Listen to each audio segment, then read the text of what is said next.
Hello， 大家好，我是叶子。这次要来分享的是4道很适合搭配追剧的点心，包含我非常爱的焦糖爆米花，还有咸香烤鹰嘴豆，以及超级浓郁的杏仁酱奶昔，还有我非常爱的枫糖核桃乳酪抹酱，它们都是全植物 vegan 的，所以不多说，我们来看吧。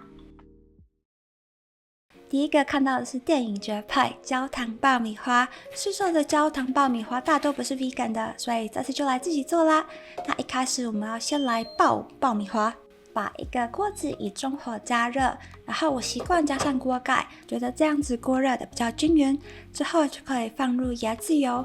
如果你不喜欢椰子味的话，记得用精致的椰子油。那我是用冷加初榨的椰子油。之后等椰子油融化，我们就可以放下玉米粒。稍微摇晃一下，让玉米粒都沾附到油，之后就可以盖上锅盖，等待一阵子，它就会开始爆啦。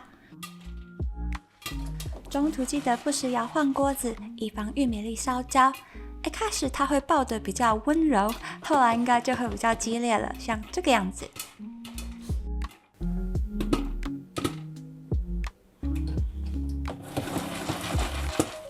等到爆裂声减少，大约2到3秒才会有声音，我们就可以熄火、开盖，这样子就是我们爆好的爆米花啦。接着我们来制作焦糖酱，以中火加热，之后我们放入椰子油，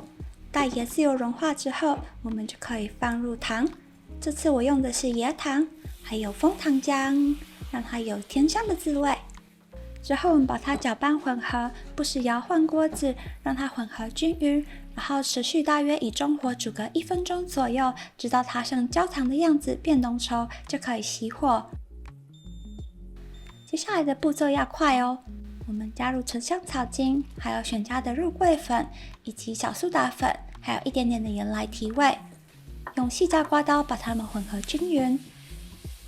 然后如果它煮的有一点太浓稠了，可以加少许的热开水，快速的把它混拌均匀，直到像这个样子。之后我们就可以把它加入我们事先爆好的爆米花中，快速的翻炒，混合均匀。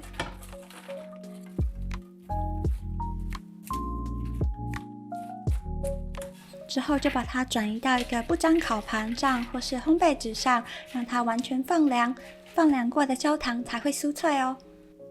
接着就是享用的时刻啦。我自己喜欢吃到食物本身的风味，所以焦糖酱没有做到很多，比例没有算很高。但如果你希望让它整个都包覆的话，可以把焦糖酱的分量成倍制作。用枫糖浆和椰糖制作的焦糖酱真的超美味的，而且因为焦糖的关系，它有时候会结块，这样拿起来超疗愈的。接着第二个看到的是咸香酥脆烤鹰嘴豆，这一道真的超简单，但一样酥酥脆脆的，非常刷脆，而且做法也非常简单。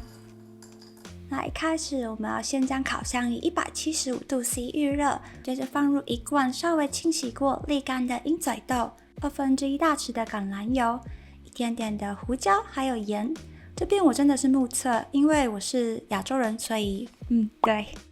另外这边我也加了一些烟熏红椒粉，还有大蒜粉。那这边的调味料是可以客制化的，看你的喜好。烟熏红椒粉会有一点点的微辣，所以如果你不喜欢辣味的话，可以忽略。之后把它们转移到一个铺烘焙纸的烤盘上，我们就送入烤箱，以175度 C 烘烤大约20到25分钟左右，直到它整体干燥而且酥脆。如果烤到25分钟它还不够酥脆，你可以再多延长5分钟左右，之后让它完全放凉，就可以享用啦。听听这声音。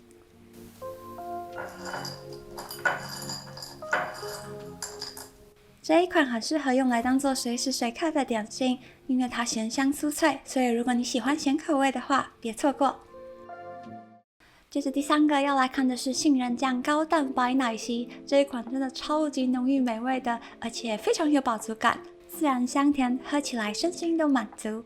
那这边是我们需要的食材，不多，然后这次我有使用全植物蛋白粉，如果你没有的话也可以忽略啦，但可能就要稍微调整液体的量。那我们取一个调理杯，里头放入冷冻香蕉、无糖豆浆，你也可以用其他的植物奶。然后这边我加了全植物蛋白粉，是用这一款大推荐香草口味的。然后这个是选家的肉桂粉，还有推荐必加的去籽椰枣，以及杏仁酱，可以用市售或是自制的。那坚果酱的做法食谱连结我会放在下面的描述框，其他的食谱也是。接着我们就用食物调理机把它们全部搅打混合均匀。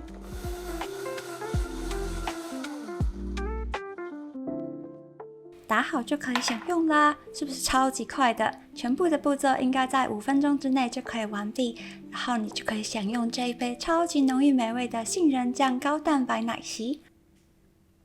上头我原本是要放香蕉切片点缀，结果我放下吸管就给它戳下去了，对，所以我又再放了1小片香蕉，这次它总算浮着了。表妹我再加了一点点肉桂粉，这样就是超美味浓郁而且又营养的高蛋白奶昔啦。它的浓郁口感和天然的杏仁香气，还有自然香甜滋味，真的让我一喝就爱上。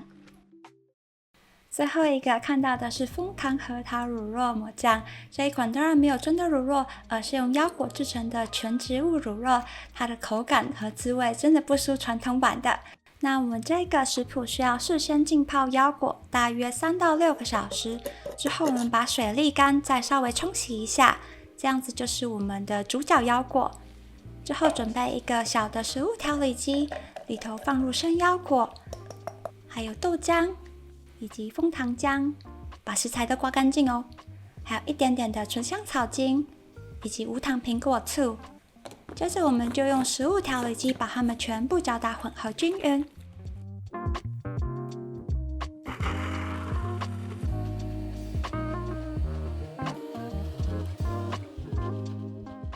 搅打直到细致滑顺，应该可以看到它真的就像传统的奶油乳酪抹酱般这样子浓稠。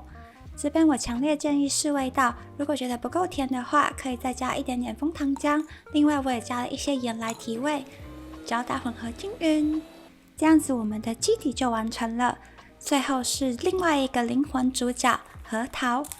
我们把核桃烤熟之后切碎，再加入先前搅打好的腰果奶霜，用细胶刮刀混拌均匀。你也可以把它转移到一个碗中，如果这样子会比较方便的话。然后这边是选加的，但我加了一些肉桂粉，因为我觉得肉桂跟枫糖的味道非常搭。刚制作好的质地是流动性会稍高一点点，但也是可以直接使用的。如果你希望更浓稠一点的话，把它转移到密封容器中，冷藏大约1到2个小时之后再使用。这款枫糖核桃乳酪抹酱，我最爱的搭配就是贝果。烤酥的贝果搭配上绵润的枫糖核桃乳酪抹酱，真的超好吃，每一口都吃得到淡淡的枫糖香气，还有里头核桃的滋味。它也很适合用来搭配苹果或是脆饼，事先制作好，晚上追剧的时候就可以快速享用。那以上就是这次要分享的4款很适合用来追剧或是看电影时享用的点心，希望其中任何一款有勾起你的兴趣，燃起你的料理魂，想要制作。那也欢迎与我分享你最喜欢的 Netflix 追剧点心，或是你喜欢的 Netflix 影集也可以。那这次就先这样子，谢谢你们看到这里，我们下次见，拜拜。